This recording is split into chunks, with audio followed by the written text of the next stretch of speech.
Okay, welcome to this edition of Editor's Notebook. My name is Mark O'Keefe. I'm Executive Editor for HeraldStandard.com. With us today is Karen Torty, and Karen is the Executive Assistant / Promotions Coordinator for HeraldStandard.com. And I want to thank Karen very much for coming on our show today. And we're here today to talk about Sparkle. And you always know that it's Christmas is near whenever you start to see word about Sparkle, start to see stories and things in the paper. And of course, Sparkle is the campaign where people, we write stories every day, and people will send in donations, and the money goes to the Salvation Army, and the Salvation Army then uses that money to help the poor and the needy in our area. And of course, as we know here in Fayette County, there's certainly no shortage of needy and poor people that, you know, really do need a helping hand, and hopefully, you know, this may help them get through the holidays, maybe in a little bit better shape, or may provide a meal or something to kind of to help the folks out. But it really has been a tremendous program. I believe it started in 1986, and as I kind of remember it, I know we had a few things down at the newspaper prior to that, where we did some things with trying to collect food and things like that. And as we were talking, I'm not real sure exactly how it got started or whose idea it was, but I know the Calkins family was behind it, and they've always been very much into supporting the community and giving back to the communities. They have a number of newspapers and TV stations, and they always have stressed this. And of course, Uniontown is where they started. S.W. Calkins actually started his chain, and so I think they always had a special fondness for Uniontown and a special feeling. So then you came along in 1991. And I guess then you've been kind of coordinating it, and there is a tremendous amount of work that goes on behind the scenes, and coordinating things and tallying up Karen does all the work, tallying up the money, and she gives the cards and stuff that people write to Fran Zajac, who Fran has been with the program since it started, even back in 1986, and then Fran writes the stories and stuff. And really, it is amazing, because the people, you know, the letters and cards that they write really are very heartwarming and very touching. And some of them have actually even come from people who have benefited from the program, and they want to give back. It's always an emotional month between Thanksgiving and Christmas. So what did you think whenever you first got involved with the program back in 1991? You probably never imagined it would be as much work as it has turned out to be. It started out, frankly, as just part of my duties in my job, and it has, over the years, truly become my favorite project every year. It's a time that you see a lot of cooperation, a lot of good, a lot of caring, and it is emotionally and financially extremely fulfilling. Extremely.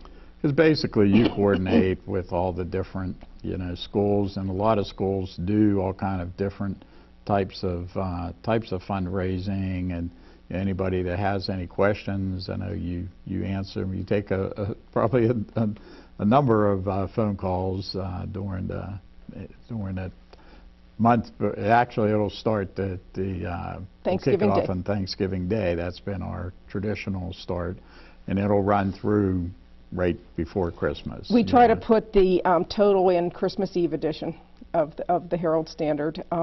We always get money into January, sometimes into February even, but we try to cut it off at Christmas Eve.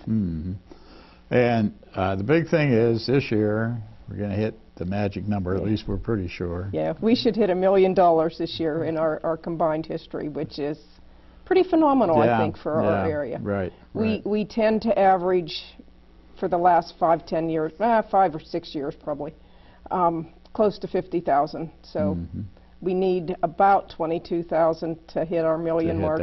So we should be able to accomplish that. Yeah, it is pretty amazing, because here in Fayette County, Like we said, certainly there is a lot of low income residents, and an area that's been hard hit by the economy over the years, and certainly in the recession, and the last few years have certainly been challenging for the area. But the people give, and I think the beauty of the campaign is that it's not just like one person. It's not waiting for that one millionaire out there to, everybody just sits around and waits for somebody to give you a gob of money. It's people that actually give money on their own, and the donations vary greatly. Oh, I get donations as small as a handful of change. Mm-hmm. And it's what somebody has on hand, they want to give it. A lot of people make it part of their holiday tradition. Mm-hmm. And you see good and bad in that. You'll see names on checks that include more kids along the way, or a death in the family, but they still want to support Sparkle. Right. And one thing I do want to say too is the newspaper doesn't keep one penny of what is donated. Right. And every single penny of it stays local. Right.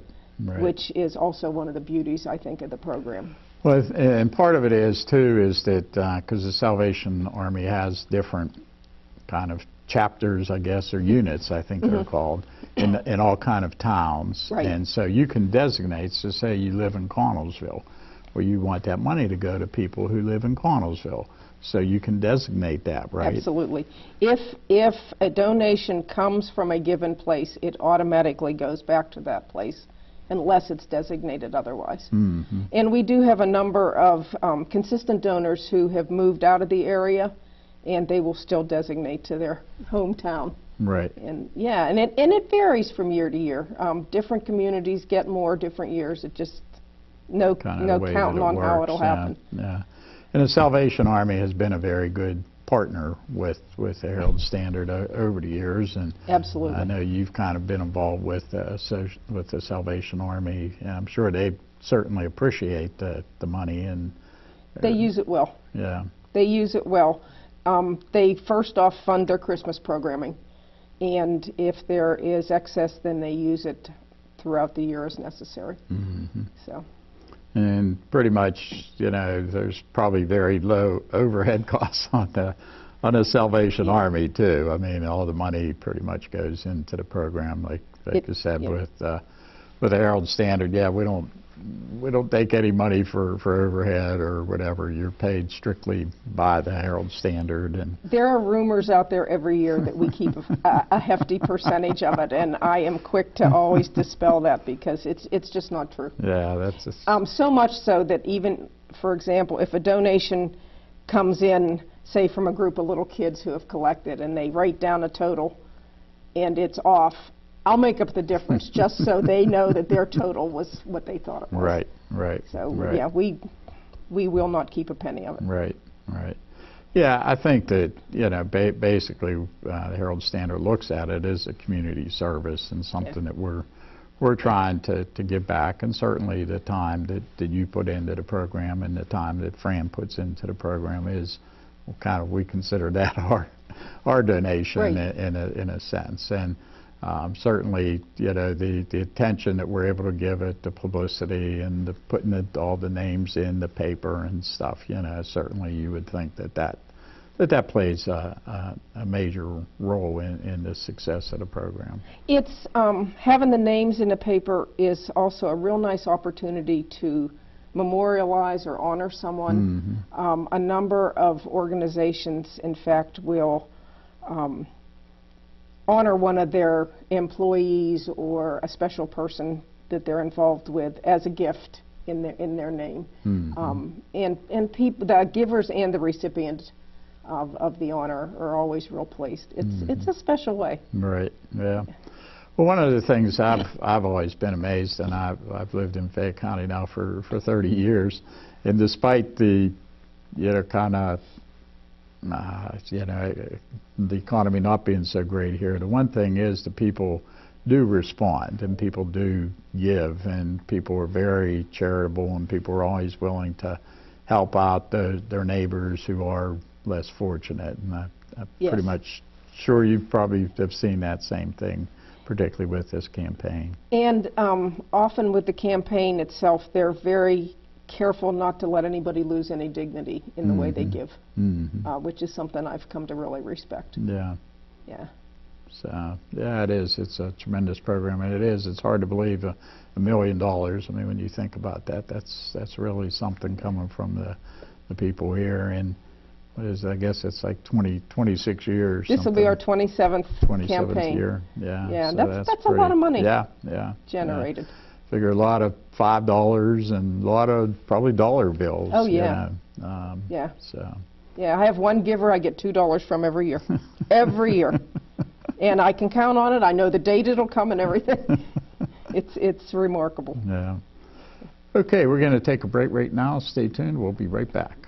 At theheraldstandard.com, our mission is to provide news, information, and services to enable our communities to prosper. Every day, we strive to achieve this goal through 3 dynamic products. Wake up each morning to a copy of the heraldstandard.com newspaper delivered to your home.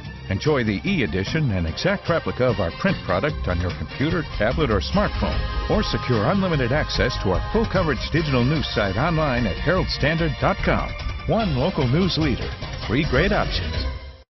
Okay, welcome back to this edition of Editor's Notebook. My name is Mark O'Keefe. I'm Executive Editor for HeraldStandard.com. With us today is Karen Twerdy.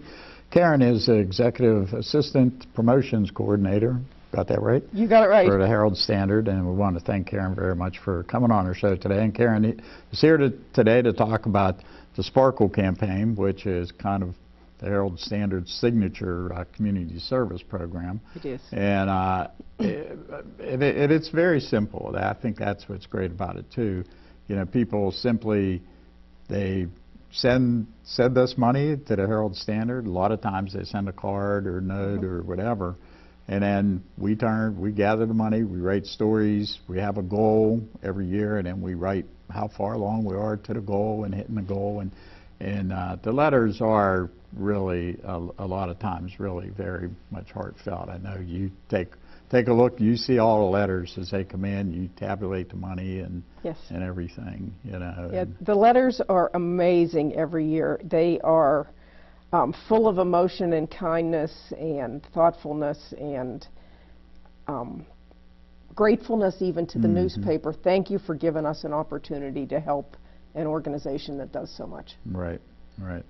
And you know that a lot of these folks probably don't have a whole lot of money themselves, and yet they can find it. And even if it is a couple bucks or something, it all does add up. As we were saying in the first part, that we're nearing $1 million this year, about 20,000, yeah. 21,000, something like that, and we'll hit $1 million. The program was started back in 1986. Karen's been involved since 1991.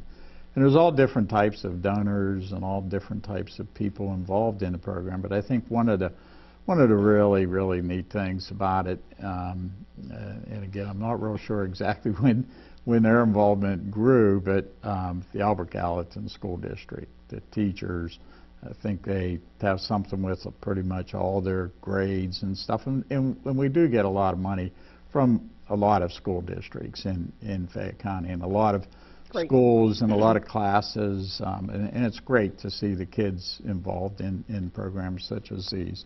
But Albert Gallatin really is head and shoulders kind of above everybody else. And they have set an example for giving that is unprecedented as far as I'm concerned. They've been with the program since 1995. I never presume that they will continue, but by their choice they have.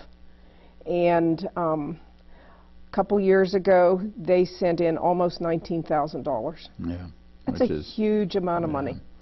Particularly, Albert Gallatin is probably the poorest school district, and actually one of the poor school districts in the entire state. When you look at the numbers and the how many kids are getting free lunches and all that sort of thing, So it really is tremendous that these folks take so much time and effort and to raise this kind of money. Yeah, they do it as a school district, and the different schools from elementary through high school all participate by their own programs. They have fundraisers on and off throughout the year. Maybe something as simple as you pay $1 to wear a hat to school, or one of the schools does an activity day, and you pay to get to be involved in all that. And they come up with real fun things. One of the other school districts, Manalapan, has a pajama party every year, and the kids get to wear pajamas to school, and they raise several $100s that way. Yeah. A number of school districts do things.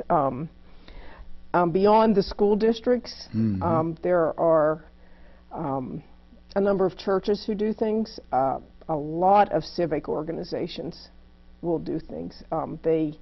You can count on a given donation from any number of donors, organization donors, each year. So a lot of these groups and stuff seem to make it an annual part of their Christmas giving and that sort of thing. As far as the schools go, oftentimes teachers will leave it up to the kids in their classroom. Do you want to raise money for Sparkle or have a party and a gift exchange? And often they will choose to give to somebody else instead of what can I get out of it. Yeah, that's pretty neat. And because particularly this day and age, you hear a lot, and unfortunately I always kind of feel bad about this in a way. In the newspaper we have to report the bad news. Right. And we have to report the things of shootings and accidents and all this sort of thing.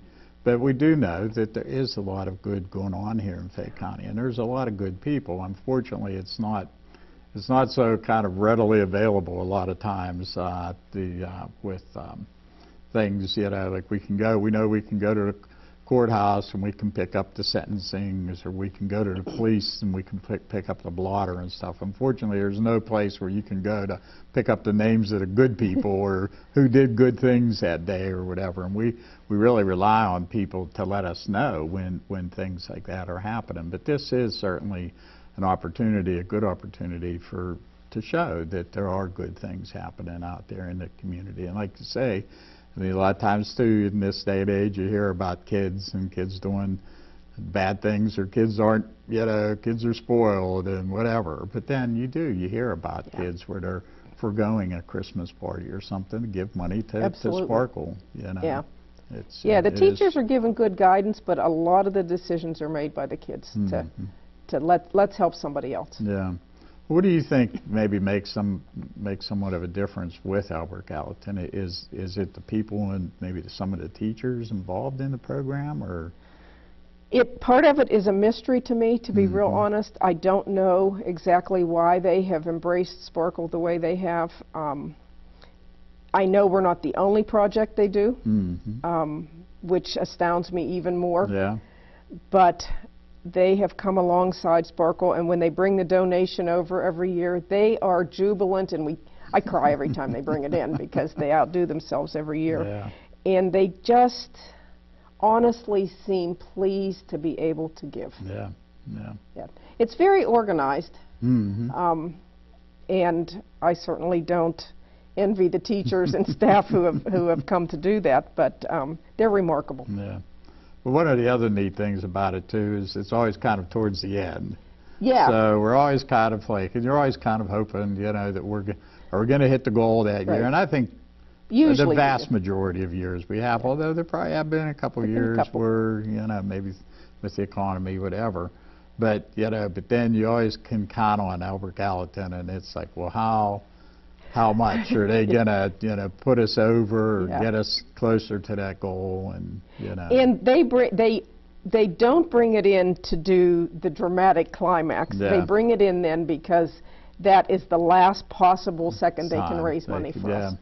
And they want to get every bit they can. And I never know exactly which day they're coming, and they'll show up at the front counter, and it just, I usually run back to my desk and cry for a few minutes and then go on. But it's remarkable. Yeah, it's remarkable. It's tremendous. Yeah, it really. And there again, it's a perfect example of they are helping the people they live with. Right. It all goes back to the service unit that services Albert Gallatin area.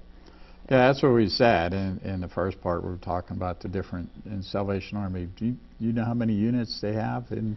I haven't checked with them this year. It's So- usually in the teens. Yeah. 14, so they 15, have all 16. kind of different units in different towns. So if you are from the Albert Gallatin area and you want that money to stay in the Albert Gallatin, you can designate that. Right.